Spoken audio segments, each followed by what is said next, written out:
shot it up. Hey, blood, he did. Who's dead? Hey, blood, from the driver dead, bro. Oh yeah, he did. Yeah. He did than a motherfucker, boy. Oh, there's a baby in the car.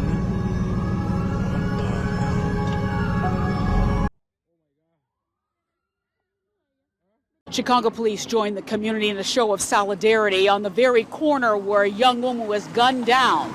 Investigators say the attack happened Wednesday afternoon as Ayers and a man sat in a car near 79th and May. 3 men opened fire on their vehicle, causing them to crash into a van. Chicago police have had very little to say about their ongoing investigation. 300 rounds. That's what he said he'd put across her body. Not in a text message. Not in a private argument. On social media, posted publicly for everyone to see. If anyone played like that, I would put 300 rounds across them and her. The woman he's threatening, the mother of his child. Her name was Gabryel Ayers. She read it, she responded, quote, "You take me down, you know I'm coming back." Other people saw it too. Someone commented, "We gonna end her." He replied, "She will not get a second chance to do this." That post stayed online for a year. A full year. And nobody stopped what came next. 1 block from a church, middle of a Wednesday afternoon, food pantry volunteers on the corner, residential street. A red Alfa Romeo pulls up. 3 men step out, long guns, dark clothes, masks. They walk toward a white Chevy sedan parked near a stop sign. Inside that car, Gabryel Ayers, passenger seat, 26 years old, hairstylist, mother. Her boyfriend driving. Their 13-month-old daughter buckled into a rear-facing car seat behind them, holding a lollipop. For 9 seconds, witnesses describe the sound as continuous, like it wouldn't stop. Over 50 rounds. Into that vehicle, from multiple angles. The baby is crying when it ends. Shell casings are sitting inside her car seat, resting against the fabric, next to her body. She doesn't have a scratch. Her mother does not survive. The footage went viral in hours. Millions of people watched it, shared it, asked the same question. How did a baby survive 50 rounds? That's the story everyone saw. But here's the story nobody's telling. 3 men don't show up at a specific intersection with long guns on a Wednesday afternoon, unless they know exactly where their target will be. So how did they know? The answer isn't in the bullets. It's in the posts. A year of threats, a year of warnings, a year of public breadcrumbs that led straight to that street corner. And the last breadcrumb might have been a location tag. A single post, a pinned spot on a map, a digital signal that said, "He's right here." At True Crime Files Unmasked, we don't just tell you what happened. We show you the trail everyone else walked past. This is the Gabryel Ayers file. And it doesn't start with the shooting. It starts with the screen. She did everything right. That's the contradiction that makes this case impossible to look away from. Because when you read what Gabryel Ayers was building for her life, what she was working toward, what she posted about, what she planned, it reads like a blueprint for getting out. Not out of Chicago, not out of her community, out of the kind of instability that swallows people whole. Gabby, that's what everyone called her, was a hairstylist. South side of Chicago, her own salon. Clients didn't just come back for the haircut, they came back for her. She had a way of making people feel seen, feel valued, feel like they mattered. Neighbors said she was sweet, grounded, real. She wasn't running anything, she wasn't in the streets, she was cutting hair during the day, and on the side training to become a letter carrier. The postal service, government benefits, a steady paycheck, health insurance, retirement. That was the plan. Stability, a foundation, a future that didn't depend on anyone else. In December of 2024, Gabby had her baby girl. And from that point forward, every post she made, every photo she shared, every decision she took, pointed in one direction. That little girl. December 20th, 2025. Gabby threw her daughter a first birthday party, posted about it publicly for her followers, for anyone who cared to look, called her the prettiest girl in the world. The comments were warm, the photos were warm, the whole moment was warm. 46 days later, Gabby was bleeding out in the front seat of a car, 1 block from a church, while her daughter sat 3 feet behind her in a car seat covered in shell casings. She wasn't the target, but she was in the car. And here's the psychological paradox that investigators, community members, and everyone who's followed this case keeps returning to. A woman who was doing everything right, building her business, training for a stable government job, raising her daughter, trying to move, ended up in the most dangerous place she could have been. Not because of anything she did, because of who she was sitting next to. That question, why was she in that car, is the thread this file pulls, and it leads somewhere darker than the shooting itself. But first, let's go back to the beginning of the trail. For 1 full year, it was all public. Every threat, every response, every escalation, broadcast in real time in front of thousands of followers on platforms that store everything and forget nothing. Let's walk the timeline, because in true crime, the social media record doesn't lie. And in this case, it reads like a prosecution exhibit that was sitting in plain sight for over a year before anyone was killed. February 14th, 2025. Valentine's Day. Rico Devin Draper, Gabby's boyfriend, known online as Rico Suave, posts publicly about texting Gabby to FaceTime him with their daughter. He says she took 3 hours to respond. When she finally called, he claims she was intoxicated. His post escalates. He writes publicly, with his name attached for his entire audience to see, that if anyone played like that, he would put 300 rounds across them and her. 300 rounds about the mother of his child on Valentine's Day. Gabby responds in the comments, "You take me down, you know I'm coming back." Someone tagged Rico and wrote, "We fin end her." Rico's reply, "She thinks it's a game. She will not get a second chance to do this." Read that one more time. She will not get a second chance. That post is documented, screenshotted, dated February 14th, 2025, 12 months and 20 days before Gabryel Ayers was killed by gunfire. November 21st, 2025. Gabby posts that she's going to share a photo of someone's deceased brother in a casket. The comments detonate. A woman warns that Rico and someone else are going to handle it. Someone in the thread asks whether Gabby's people are getting dragged out of a car. Gabby responds, "My brother got left on a hit." That same day, she posts she doesn't care about people sharing her address. Because she's moving. Moving, she was actively trying to leave the situation. That post, read in the context of everything that came before and after it, is a woman signaling that she sees the danger and is trying to create distance from it. She didn't get far enough away. December 27th, 2025. Rico posts, "Long live 3ski. Consequences happen every time your name is mentioned." On the surface, a memorial post for someone lost, but the word consequences is doing very heavy lifting in that sentence when you know what comes 11 weeks later. February 3rd, 2026, 1 day before the shooting. Rico posts, "You cowards." Public, confrontational, pointed at unnamed people. Uploaded for every follower, every enemy, every person watching that account to see, while Gabby and their baby were still, apparently, riding in his car. February 3rd, 2026, same day. Gabby makes her last post, a repost. It reads, "I stay humble 'cause I've seen people laugh at somebody, then turn around and become the same thing they joked about." That was the last thing Gabryel Ayers ever shared with the world. Not a threat, not a warning, not a taunt. A quiet observation about humility from a woman who, 24 hours later, would be dead. The contrast between those two final posts, his and hers, is the emotional core of this entire case. He was broadcasting war. She was staying humble. And the next morning, 3 men drove straight to the car she was sitting in.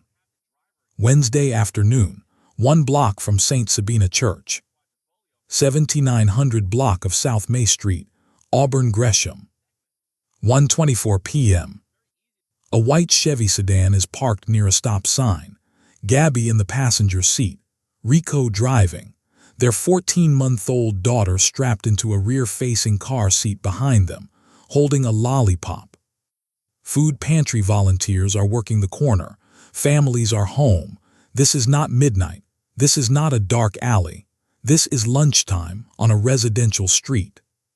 A red vehicle, later identified in surveillance footage as an Alfa Romeo, pulls up.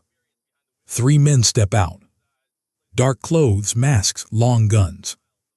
And they don't rush toward the sedan. They walk.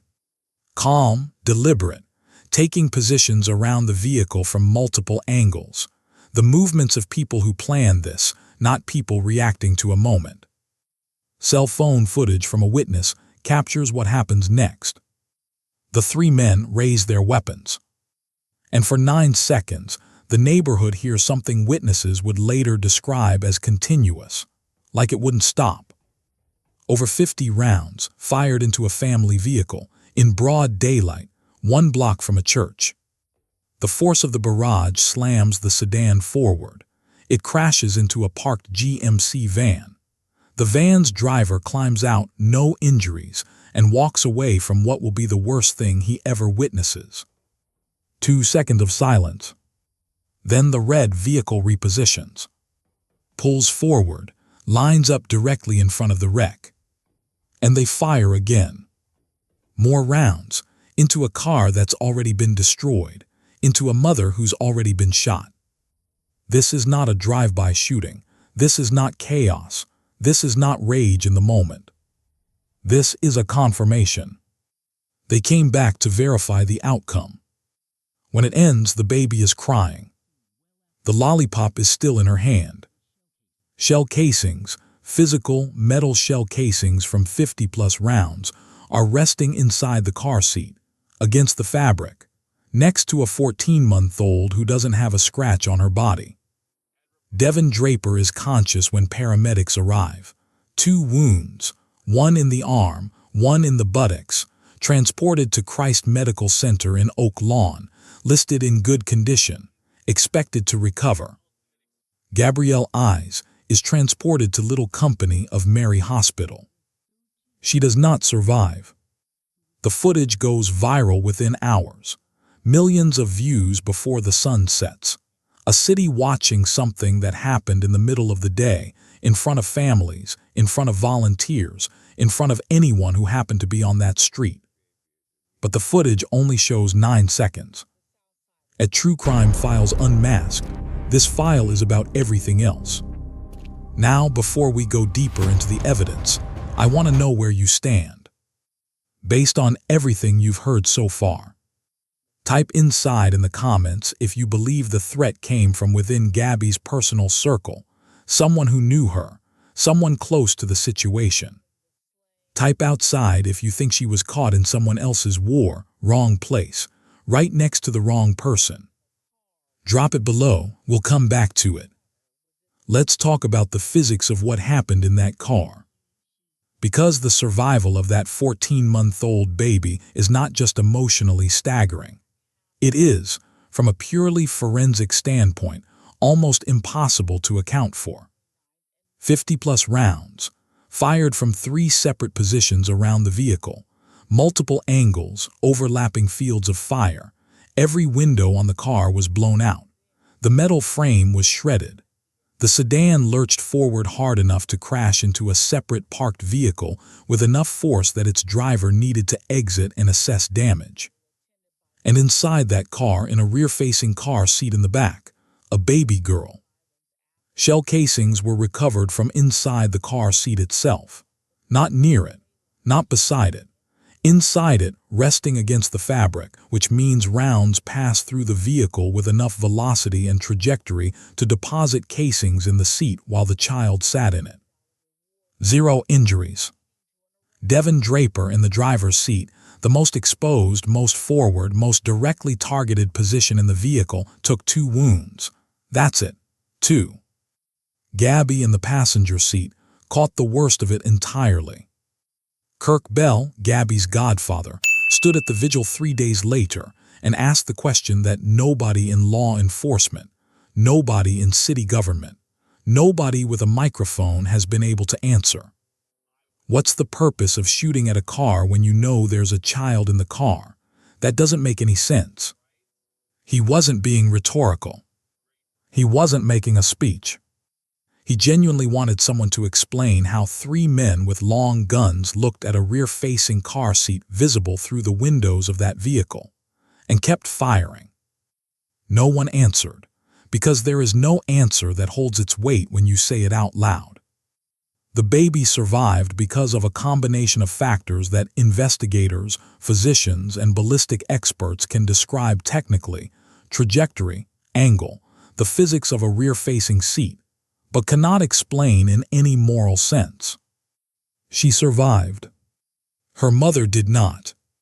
And the question Kirk Bell asked at that vigil is the same question that's been burning through every comment section, every Reddit thread, every social media post about this case since the footage went viral. How do you look at a car seat and keep pulling the trigger? The answer to that question tells you everything about the people who were in that red vehicle. And the investigation is still trying to find them. Don't put me last knowing I'd be the first one to risk it all for you. That's Rico, Devin Draper, posted on social media at 5:58 p.m. on February 4th, 2026. 4.5 hours after Gabby bled out in the front seat of that car. Every detective on this case saw that post. Everyone online saw it. Was that grief? Was that defiance? Was it a message to the people who just tried to kill him, I'm still here, I'm still in the game? Or was it something else entirely?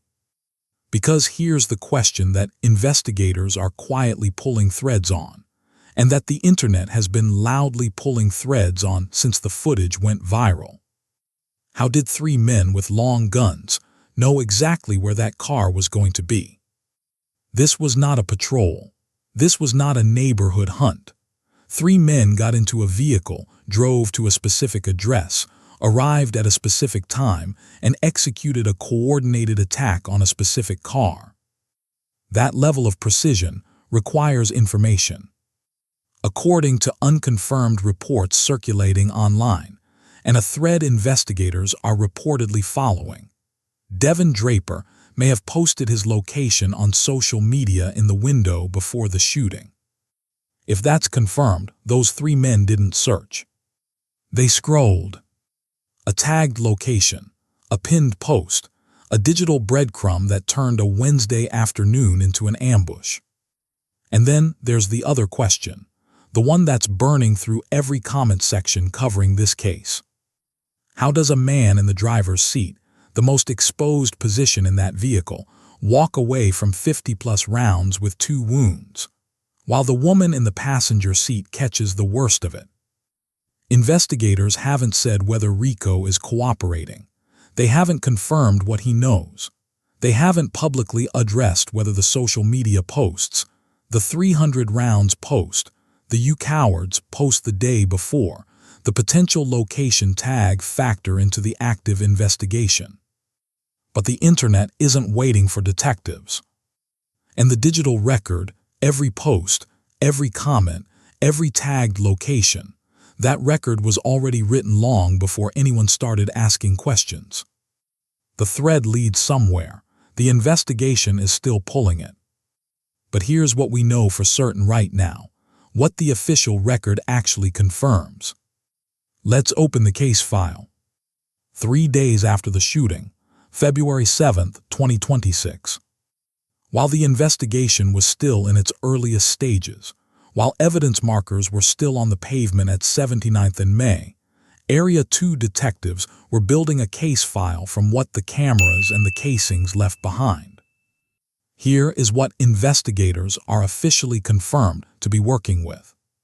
Surveillance footage from multiple buildings in the area capturing the full attack, the approach, the first volley, the second pass, and the departure of the red vehicle.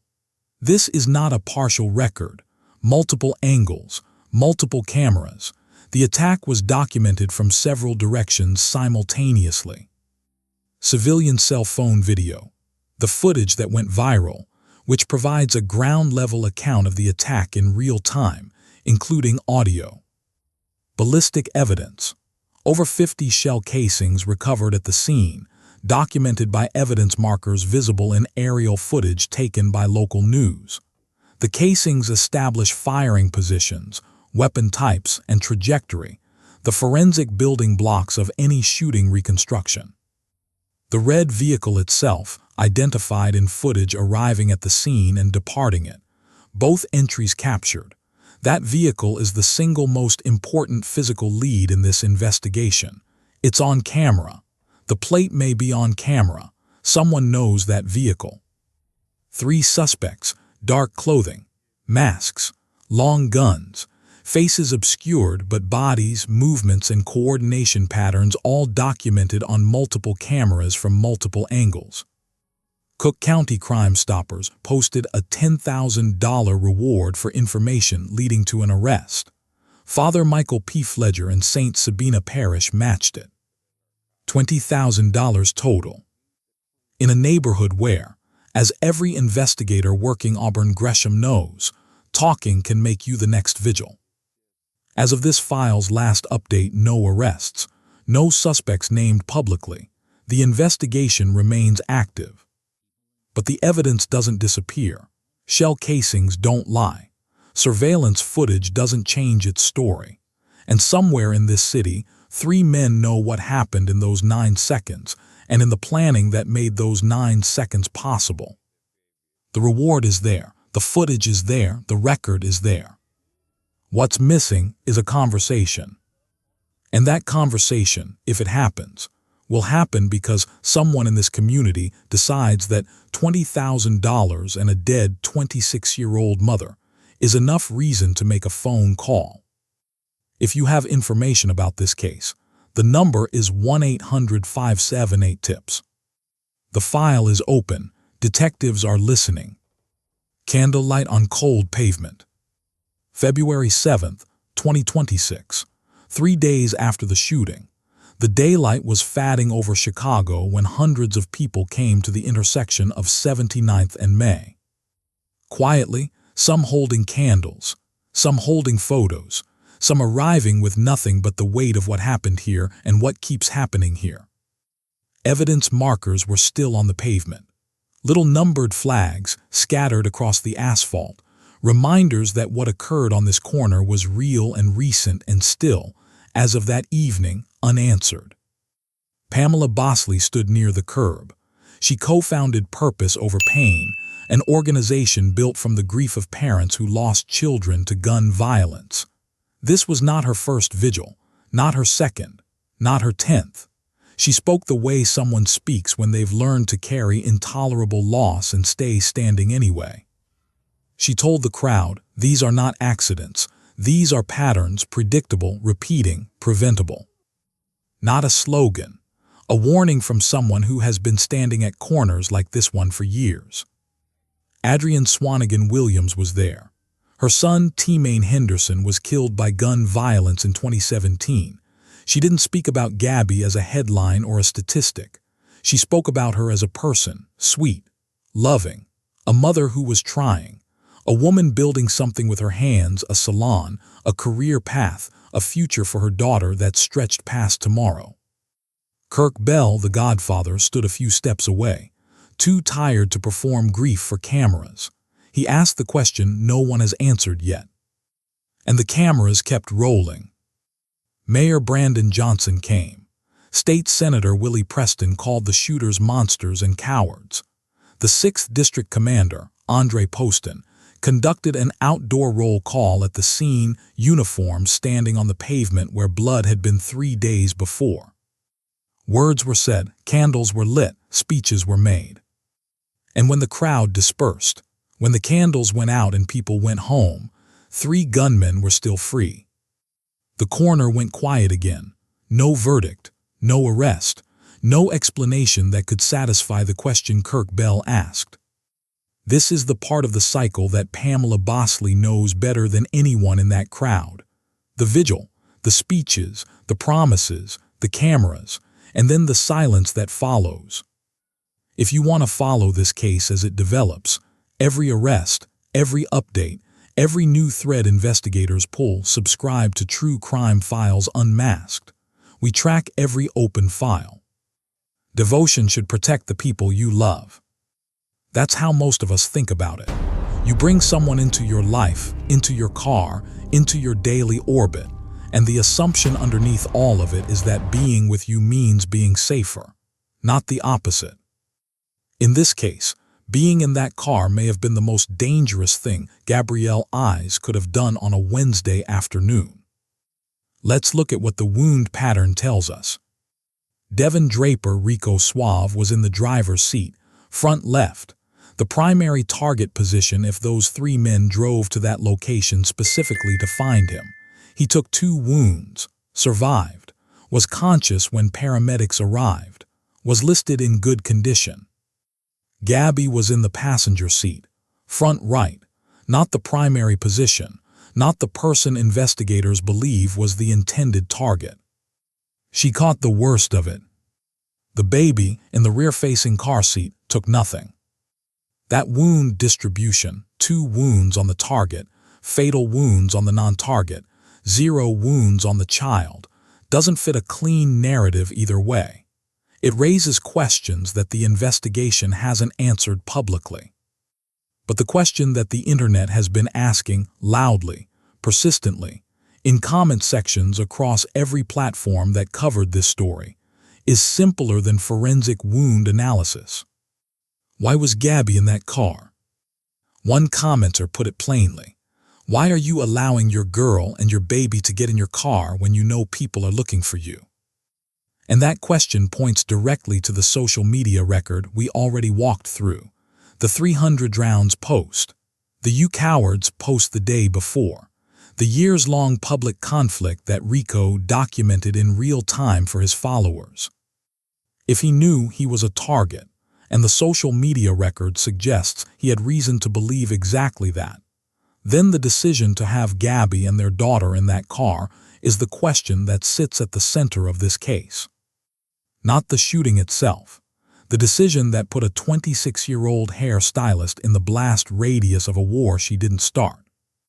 Gabby's last post was about staying humble. Rico's was a taunt. Both of them are on the record. And somewhere between those 2 final posts and the moment 3 men walked toward that car, the answer to why her is waiting to be found. The lollipop. That's the detail that follows this case everywhere, into every comment section, every share, every conversation between people who watched the footage and couldn't stop thinking about it afterward. A 14-month-old baby girl strapped into a rear-facing car seat, holding a piece of candy, while 50-plus rounds tore through the vehicle she was sitting in, while her mother died 3 feet in front of her, while shell casings landed inside the seat next to her body. She doesn't know what happened. She can't process what she survived. She just knows the world got loud and terrifying and the person who always picks her up stopped moving. That baby is going to grow up. She'll have photos instead of memories, stories instead of arms around her, a silence where her mother's voice should be. And the viral video of the worst moment of her life will be on the internet forever, for strangers to analyze, for content creators to reference, for thumbnails to use long after she's old enough to search her own name. Gabby was 26. She was cutting hair. She was training for the Postal Service. She was building something small and real and steady for her daughter. And on a Wednesday afternoon, 1 block from a church, all of it ended. 3 gunmen are still out there. Gabby isn't. And that baby is growing up. Think about the timelines you scroll past, the threats that look like jokes, the beefs people call nothing. Have you ever looked at someone's profile after something happened and realized the signs were all there the whole time? Drop that below, not for engagement, for the conversation that actually matters. If you want to keep unmasking the darkest files of human nature with us, the cases that demand answers, the stories the headlines bury, subscribe to True Crime Files Unmasked, like this video, because Gabby's file isn't the only one we've opened, and it won't be the last. This file stays open,